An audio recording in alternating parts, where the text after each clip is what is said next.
Sabe aquelas histórias de detetive que prendem a gente do começo ao fim? Pois é, a medicina também tem as suas. E hoje a gente vai mergulhar numa das mais fascinantes delas. Um mistério que não só desafiou os médicos, mas que acabou revelando um continente inteiro escondido dentro da nossa mente. E no meio disso tudo, deu origem a uma disciplina completamente nova, a psicanálise.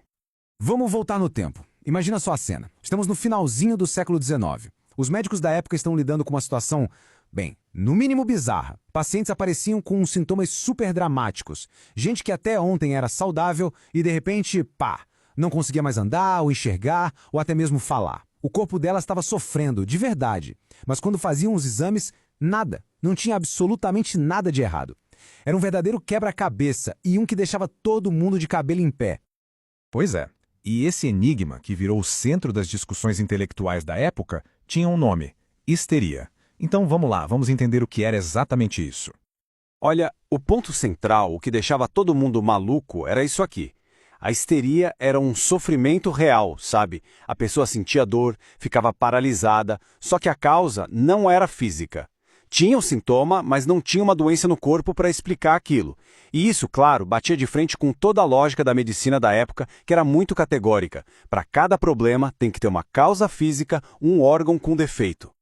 E a gente não está falando de coisinha pouca, não. Eram manifestações que realmente incapacitavam a pessoa. Alguém simplesmente perdia o movimento de um braço. Do nada. A voz sumia. A visão ia embora. É como se o corpo estivesse encenando uma peça de teatro, um drama. Mas ninguém, absolutamente ninguém, tinha o roteiro para entender o que estava acontecendo.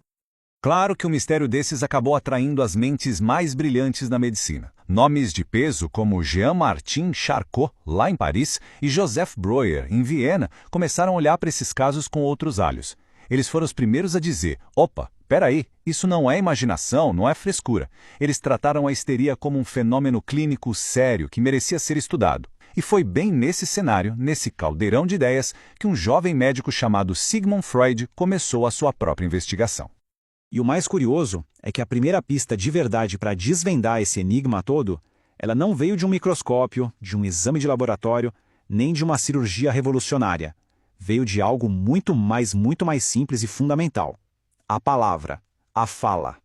O ponto de virada, o caso que realmente mudou o jogo, foi o de uma paciente do Dr. Breuer. Ela ficou famosa com o pseudônimo de Ana O. E o caso dela era grave. Ela tinha um monte de sintomas histéricos, paralisias, problemas na fala, e tudo isso começou depois de um evento bem traumático, a morte do pai dela. E a descoberta do Breuer foi quase sem querer, sabe? Ele percebeu que, quando a Ana O estava sob hipnose e conseguia falar, desabafar sobre as memórias e as emoções daquele momento em que o sintoma apareceu, o sintoma simplesmente sumia, desaparecia. Foi a própria Ana O que deu um nome para isso. Ela chamava de limpeza de chaminé, ou, de um jeito mais poético, a cura pela fala. Bom, essa descoberta foi a semente do que ficou conhecido como método catártico. A ideia era mais ou menos a seguinte: o sintoma aparecia porque tinha uma emoção ali, uma energia, que ficou engasgada, sabe? Presa. Ela não conseguiu ser expressa na hora do trauma.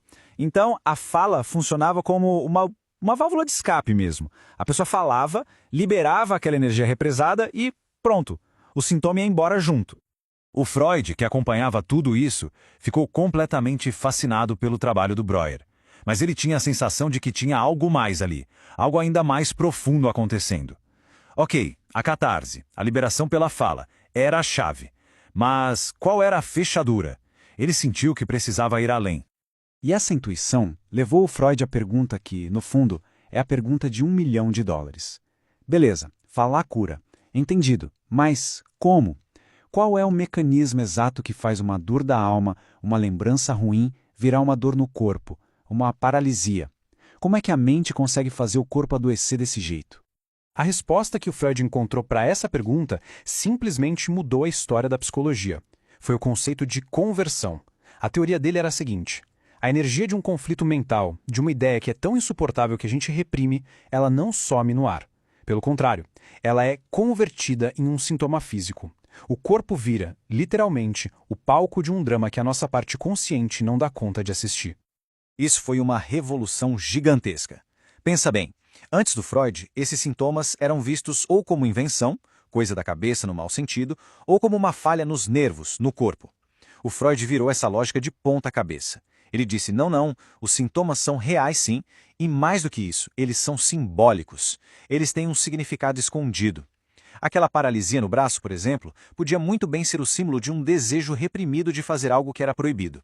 A causa não estava no corpo, estava na mente. E aí vem o clímax de toda essa história de detetive.